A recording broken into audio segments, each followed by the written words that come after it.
সূরা বাকারা 238 নম্বর আয়াতে আল্লাহ বলেন, হাফিজু আলাস সালাওয়াত, তোমরা নামাজ সমূহের প্রতি যত্নবান হও। যে কোনো অবস্থায় থাকবা নামাজের প্রতি যত্নবান হবা। এই বিষয়টি বুঝে আসবে বুখারীর একটি হাদিস শুনি, সহজে বুঝে আসবে। সহিহ বুখারীর 1117 নম্বর হাদিস। হাদিসের বর্ণনাকারী সাহাবীর নাম ইমরান ইবনে হুসাইন রাদিয়াল্লাহু তাআলা, তিনি বলেন, কানাত বি বাওয়াসির, আমার অর্শরোগ ছিল। অর্শরোগ চিনেন তো? অর্শরোগ। সাহাবী বলেন, আমার অর্শরোগ হয়েছে। এখন আমার যে অর্শরোগ, এই অবস্থায় আমি নামাজ পড়বো কিভাবে, এই মাসালা জিজ্ঞাসা করলাম নবীর কাছে। সাআলতুন নবিয়্য সাল্লাল্লাহু আলাইহি ওয়াসাল্লাম আনিস সালাহ, আমি নবীজির কাছে মাসালা জানতে চাইলাম, হুজুর আমার তো অর্শরোগ আছে, আমার নামাজের কি মাসালা? রাসূলুল্লাহ সাল্লাল্লাহু আলাইহি ওয়াসাল্লাম বললেন, সাল্লি কাইমান, তুমি দাঁড়িয়ে নামাজ পড়বা। ফাইন লাম তাস্তাতি, যদি দাঁড়িয়ে পড়তে সক্ষম না হও, ফাকাইদান, বসে নামাজ পড়বা। ফাইন লাম তাস্তাতি কাইদান, যদি বসে নামাজ পড়তে সক্ষম না হও, ফাআলা জামবিন, তাহলে শুয়ে নামাজ পড়বা। নামাজ ছাড়বে না। দাঁড়িয়ে পারলে পড়বা, না পারলে বসে পড়বা, না পারলে শুয়ে পড়বা। নামাজ কোনো মাফ নাই, যেভাবে পারো নামাজ আদায় করতে হবে। আল্লাহ আমাদের সকল ইসলামের এই গুরুত্বপূর্ণ বিধান যে কোনো অবস্থায়, হাজারো ব্যস্ততার মধ্যে সবচেয়ে গুরুত্ব দিয়ে যেন এই বিধান পালন করতে পারি, আল্লাহ তৌফিক দান করেন। চতুর্থ কথা, নামাজ আমাদের নবী ছাড়াও অন্যান্য নবীর শরীয়তের মধ্যেও এই নামাজের বিধান ছিল। সুবহানাল্লাহ। সূরা আম্বিয়ার 73 নম্বর আয়াত। আয়াতের মাঝে মাঝে জায়গায় আল্লাহ বলেন, ওয়া আওহাইনা ইলাইহিম ফি'লাল খায়রাত ওয়া ইকামাস সালাতি ওয়া ইতাআজ যাকাত, আমি তাদের প্রতি এই মর্মে ওহী প্রেরণ করলাম। তাদের প্রতি, তার মানে একজন নবী না একাধিক? তাদের, একজন না একাধিক? তাদের প্রতি এই মর্মে ওহী প্রেরণ করলাম, ফি'লাল খায়রাত, যে তারা ভালো কাজ করবে, ওয়া ইকামাস সালাহ, নামাজ প্রতিষ্ঠিত করবে, ওয়া ইতাআজ যাকাত, এবং যাকাত আদায় করবে। এই আয়াত দ্বারা বোঝা যায় আমাদের নবী ছাড়া অন্যান্য নবীর শরীয়তের মধ্যে নামাজ ছিল। হ্যাঁ, পাঁচ ওয়াক্ত ছিল না, বাকি নামাজ ছিল, বিভিন্ন পদ্ধতি ছিল। এই হলো চতুর্থ কথা। 5 নাম্বার কথা, নামাজ এটা হলো দ্বীনের খুঁটি। বলেন তো ভাই, দ্বীনের খুঁটি কি? নামাজ। তিরমিজির 2616 নম্বর হাদিস, 2616। এই হাদিসের মধ্যে আসছে, বিশাল বড় হাদিসটা, হাদিসের শেষের দিকে গিয়ে একটা অংশ আসছে। রাসূলুল্লাহ সাল্লাল্লাহু আলাইহি ওয়াসাল্লাম বলেন, রাসুল আমরি আল ইসলাম, দ্বীনের মূল হলো ইসলাম। সবাই বলেন তো, দ্বীনের মূল কি? ইসলাম। এরপরে নবী বলেন, ওয়া আমুদুহুস সালাহ, দ্বীনের খুঁটি হলো নামাজ। ওয়া যিরওয়াতু সানামিহি আল জিহাদ, দ্বীনের সর্বোচ্চ শিখর হলো জিহাদ। সুবহানাল্লাহ। এই হাদিসটা বুঝেন, কয়টা কথা এখানে? 3টা। দ্বীনের মূল বলেন ইসলাম, দ্বীনের খুঁটি সর্বোচ্চ শিখর জিহাদ। আবার দ্বীনের মূল কি? খুঁটি সর্বোচ্চ শিখর। কোন ব্যক্তি মুসলমান হইছে, তাহলে দ্বীনের মূল ভিত্তি পাওয়া গেছে তার মধ্যে, কিন্তু এখনো দ্বীন শক্তিশালী হয় নাই। যখন সে নামাজ পড়া শুরু করবে, তাহলে তার দ্বীন শক্তিশালী হয়েছে। সুবহানাল্লাহ। কারণ দ্বীনের খুঁটি কি? নামাজ। দ্বীনের মূল হলো ইসলাম, ইসলাম গ্রহণ করছে, তাহলে দ্বীনের মূলটা পাইছে। হ্যাঁ, দ্বীন শক্তিশালী করার জন্য কি করতে হবে? দ্বীনের খুঁটি ধরতে হবে। দ্বীনের খুঁটি হলো নামাজ। কিন্তু এখনো উচ্চ শিখরে বুঝতে পারে নাই। উচ্চ শিখরে কিভাবে বুঝবে? দ্বীনের একটা বিধান হলো জিহাদ। এই জিহাদ যদি মেনে নেয়, এই জিহাদ হলো দ্বীনের সর্বোচ্চ শিখর, এই সর্বোচ্চ শিখর হলো জিহাদ। তাহলে দ্বীনের মূল ইসলাম, দ্বীনের খুঁটি নামাজ, আর দ্বীনের সর্বোচ্চ শিখর কি? জিহাদ। এই হাদিস থেকে আমরা জানলাম দ্বীনের খুঁটি হলো নামাজ। এ হলো আজকের 5 নাম্বার কথা। আজকের আলোচনার ৬ নম্বর কথা, রাসূলুল্লাহ সাল্লাল্লাহু আলাইহি ওয়াসাল্লামের জীবনের সর্বশেষ ওসিয়ত উম্মতের প্রতি, মানে ইন্তেকালের আগে সর্বশেষ ওসিয়ত নামাজ। সবাই জোরে বলবেন, আমার নবী দুনিয়া থেকে যে বিদায় নিছেন, বিদায় নেওয়ার আগে সর্বশেষ ওসিয়তটা কি? নামাজ। দলিল আবু দাউদ হাদিসের কিতাব 5156 নম্বর হাদিস। হাদিসের বর্ণনাকারী আলী ইবনে আবি তালেব রাদিয়াল্লাহু তাআলা তিনি বলেন, রাসূলুল্লাহ সাল্লাল্লাহু আলাইহি ওয়াসাল্লামের সর্বশেষ কথা ছিল আস-সালাত আস-সালাত ইত্তাকুল্লাহা ফিমা মালাকাত আইমানুকুম। এটা এক বর্ণনায়, অন্য বর্ণনায় আস-সালাত ওয়া মা মালাকাত আইমানুকুম। আবু দাউদের যে বর্ণনাটি বললাম এখানে আসছে আস-সালাতা আস-সালাত ইত্তাকুল্লাহা ফিমা মালাকাত আইমানুকুম। ইবনে মাজার বর্ণনা আস-সালাত ওয়া মা মালাকাত আইমানুকুম। আমার উম্মত, নামাজ নামাজ, এই নামাজ নামাজ মানে নামাজের প্রতি যত্নবান হও, নামাজের প্রতি যত্নবান হও।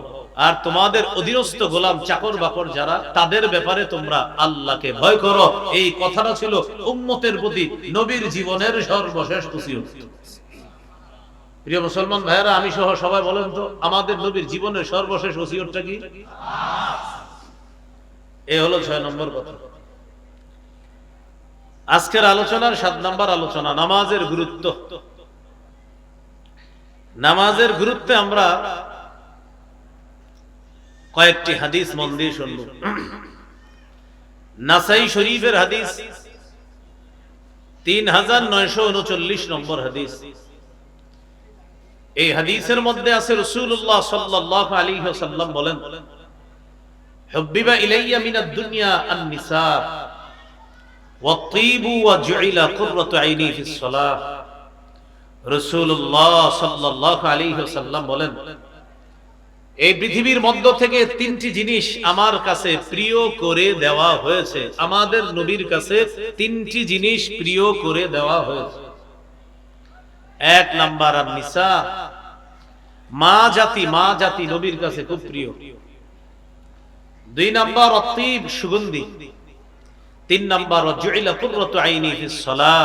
নবীজি বলেন, নামাজের মধ্যে আমার চোখের শীতলতা রাখা হয়েছে।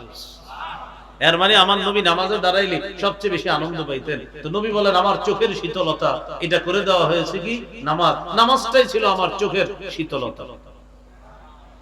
এখান থেকে বুঝে আসে নামাজের গুরুত্ব, যে নবী বলেন পৃথিবীর 3টা জিনিস আমার কাছে সবচেয়ে প্রিয় করে দেওয়া হয়েছে। এই 3টার মধ্যে একটা হলো নামাজ। নামাজের গুরুত্বের মধ্যে আরেকটা হাদিস শুনি আমরা। সহিহ বুখারীর বর্ণনা 4836 নম্বর হাদিস। এই হাদিসের বর্ণনাকারী সাহাবীর নাম মুগীরা ইবনে শুবা রাদিয়াল্লাহু তাআলা। তিনি বলেন, কামান নবী সাল্লাল্লাহু আলাইহি ওয়াসাল্লাম, নবীজি নামাজের মধ্যে এত অধিক সময় দাঁড়িয়ে থাকতেন, হাত্তা তাওয়াররামাত কদামা, দাঁড়িয়ে থাকতে থাকতে নবীর 2 পা মুবারক ফুলে যেত। কিলা লাহু, নবীকে বলা হতো, গফারাল্লাহু লাকা মা তাকদ্দামা মিন যামবিকা ওয়া মা তাআখার। হুজুর, আপনার আগে পরে কোনো গুনাহ নাই, সব মাফ। কোনো গুনাহ নাই আপনার, তো কোনো গুনাহই নাই। আপনি এত লম্বা সময় নামাজে দাঁড়িয়ে থাকেন, আপনার পা মুবারক ফুলে যায়। রাসূলুল্লাহ সাল্লাল্লাহু আলাইহি ওয়াসাল্লাম জবাব দিতেন, আফালা আকুনু আবদান শাকুরা, আমি কি আল্লাহর শুকরগুজারি বান্দা হব না?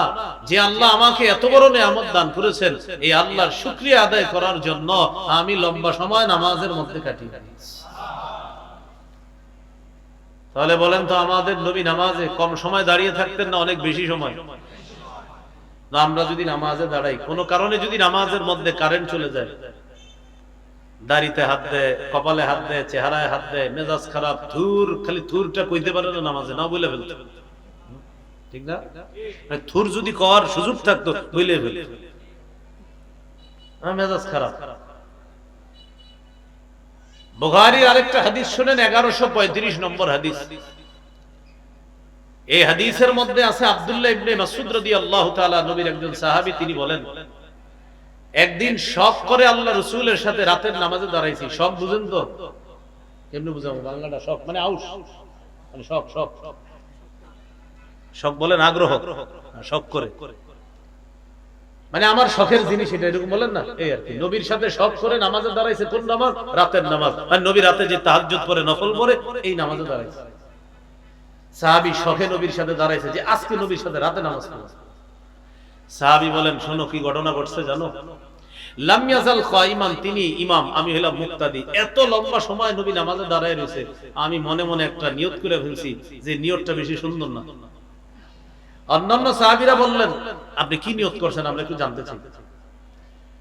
তো তিনি বলেন, হামামতু বিআমরি সাউইন, এটা মন্দ নিয়ত করে ফেলেছিলাম। তো অন্যরা জানতে চাইলেন নিয়তটা কি, একটু বলেন। তিনি বললেন, হামামতু আন আকউদা ওয়া আদারা নবিয়্য সাল্লাল্লাহু আলাইহি ওয়াসাল্লাম, আমি নিয়ত করে ফেলেছিলাম নবী এত সময় লম্বা সময় নামাজে দাঁড়িয়ে আছে, আমি নিয়ত করে ফেলেছিলাম আমি বসে যাব, নবীরে ছেড়ে দিব, মানে আমি ইক্তেদা চাইরা বসে যাই, নবী নামাজ পড়ুক।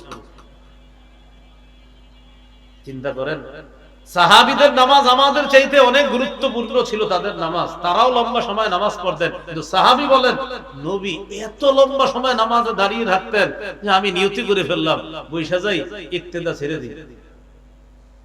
সুবহানাল্লাহ। তাহলে আমার আপনার নামাজের কি পরিমাণ গুরুত্ব দেওয়া দরকার। নামাজের গুরুত্ব সম্পর্কে আরেকটা হাদিস শোনেন, এই হাদিসটাই নামাজের গুরুত্ব বোঝার জন্য যথেষ্ট। সহিহ বুখারীর 687 নম্বর হাদিস। এই হাদিসে আছে রাসূল সাল্লাল্লাহু আলাইহি সাল্লামের সহধর্মিনী আমাদের আম্মা জান উম্মুল মুমিনিন আয়েশা সিদ্দিকা রাদিয়াল্লাহু তাআলা আনহাকে জিজ্ঞাসা করা হয়েছে, নবীর ইন্তেকালের আগের অসুস্থতাকালীন সম্পর্কে জিজ্ঞাসা করা হয়েছে। নবী ইন্তেকালের আগে প্রায় টানা 13 দিনের মতো অসুস্থ ছিলেন, তো ওই অসুস্থকালীন সম্পর্কে জিজ্ঞাসা করা হয়েছে। আম্মাজান বলেন, ওই সময়ের কথা তোমাদেরকে কি বলবো, একদিনের ঘটনা শোনো। একটু আগে যেই নামাজটা গেছে, কোন নামাজ? এশার নামাজ। একদিন এশার নামাজের সময় সাহাবীরা মসজিদে অপেক্ষা করতেছে। রাসূলুল্লাহ সাল্লাল্লাহু আলাইহি সাল্লাম প্রচন্ড অসুস্থ হয়ে গেছে। আম্মাজান আয়েশা সিদ্দিকা রাদিয়াল্লাহু তাআলা আনহাকে নবীজি জিজ্ঞাসা করলেন, ঘরের সদস্য যারা আরো তাদেরকে জিজ্ঞাসা করলেন, আসাল্লান নাস, আচ্ছা সাহাবীরা কি নামাজ পড়ছে? আম্মাজান জবাব দিলেন, লা হুম ইয়ান্তাজিরুনা, হুজুর সাহাবীরা এখনো নামাজ পড়ে নাই, তারা আপনার অপেক্ষায় আছে, আপনি যাবেন, আপনার ইমামতিতে তারা নামাজ পড়বে। রাসূলুল্লাহ সাল্লাল্লাহু আলাইহি ওয়াসাল্লাম বললেন, দাউলি মাআন ফিল মিখতাব, গোসলের পাত্রে এক পাত্র পানি আনো। পানি আনছে, আনার পর ফাগতাসালা, রাসূল সাল্লাল্লাহু আলাইহি সাল্লাম গোসল করলেন। গোসল করার পর নবীজি যখন নিজের একটু হালকা অনুভব করলেন, গোসল করার পর মানে একটু ভালো লাগে তো শরীরটা, জাহাবালিয়া নুআ, যাওয়ার জন্য নবীজি একটু উঠার জন্য উদ্যত হলেন, যে নবীজি উঠে দাঁড়াবে তারপর মসজিদে যাবে। যেই মাত্র নবী উঠে দাঁড়াবেন মসজিদে যাওয়ার জন্য, উগমিয়া আলাই, সাথে সাথে আবার বেহুশ হয়ে গেছে, মানে প্রচুর অসুস্থ। বেহুশ হওয়ার পর সুম্মা আফাকা, হুশ ফিরে আসছে একটু পরে। হুশ ফিরে আসার পর রাসূলুল্লাহ সাল্লাল্লাহু আলাইহি সাল্লাম বললেন, আসাল্লান নাস, সাহাবীরা নামাজ পড়ছে? জবাব দেওয়া হলো, লা, এখনো পড়ে নাই, হুম ইয়ান্তাজিরুনা, তারা আপনার অপেক্ষায় আছে। নবীজি বললেন, দাউলি মাআন ফিল মিখতাব, তাহলে ঠিক আছে পানি আনো গোসলের পাত্রে, আবার পানি আনো। আবার পানি আনছে, আনার পর ইগতাসালা, নবী গোসল করলেন, পুরা শরীরটা ভালোভাবে ধৌত করলেন। গোসল করার পর জাহাবালিয়া নুআ, মসজিদে যাওয়ার জন্য যেই মাত্র নবী একটু উঠে দাঁড়াবে, উগমি আলাই, আবার বেহুশ হয়ে গেছে। আপনারা বুঝতেছেন তো সবাই? বেহুশ হওয়ার পর সুম্মা আফাকা, একটু পর হুশ ফিরে আসছে। এটা কোনো গল্প নয়, সহিহ বুখারী 687 নম্বর হাদিস। নবীজি যখন বেহুশ হয়ে গেছে, একটু পরে হুশ ফিরে আসছে। আসার পর নবী জিজ্ঞাসা করলেন, আসাল্লান নাস, সাহাবীরা নামাজ পড়ছে? জবাব দেওয়া হলো, লা হুম ইয়ান্তাজিরুনা, এখনো পড়ে নাই, আপনার অপেক্ষায় আছে। নবীজি বললেন, দাউলি মাআন ফিল মিখতাব, গোসলের পাত্রে আরেক পাত্র পানি আনো। আবার পানি আনছে, আনার পর রাসূল সাল্লাল্লাহু আলাইহি সাল্লাম আবার নিজের শরীরটা ধৌত করেছেন। শরীর মুবারক ধৌত করার পর জাহাবালিয়া নুআ, আবার একটু দাঁড়িয়েছেন যাওয়ার জন্য, যেই মাত্র দাঁড়াতে উদ্যত হলেন, সাথে সাথে উগমি আলাই, আবার বেহুশ হয়ে গেছে। কয়বার হলো? 3 বার। সুম্মা আফাকা, হুশ ফিরে আসে। হুশ ফিরে আসার পর নবীজি বললেন, আসাল্লাহ নাস, নামাজ পড়ছে? বললেন, হুজুর এখনো পড়ে নাই, অপেক্ষা আছে। নবীজি বললেন, আয়েশা আমি মনে হয় যেতে পারবো না, একটা লোক ডাকো। নবী একজনকে ডাকলেন, ডাকায়া বললেন, যাও আবু বকরের কাছে যাও, গিয়ে আবু বকরকে বলো আবু বকর যেন সাহাবীদেরকে নামাজ পড়ায়। নামাজের প্রতি কি পরিমাণ গুরুত্ব থাকলে, যার আগে কোনো গুনাহ নাই, পরে কোনো গুনাহ নাই, আল্লাহর পরে যিনি শ্রেষ্ঠ এ ব্যাপারে কোনো সন্দেহ নাই, তিনি নামাজে যাওয়ার জন্য বারবার বেহুশ হইতেছে, আবার হুশ ফিরে আসে, আবার শরীর ধৌত করে নামাজে যাওয়ার জন্য। শেষে বললেন, আয়েশা আবু বকরকে বলো নামাজ পড়ায় দিতে।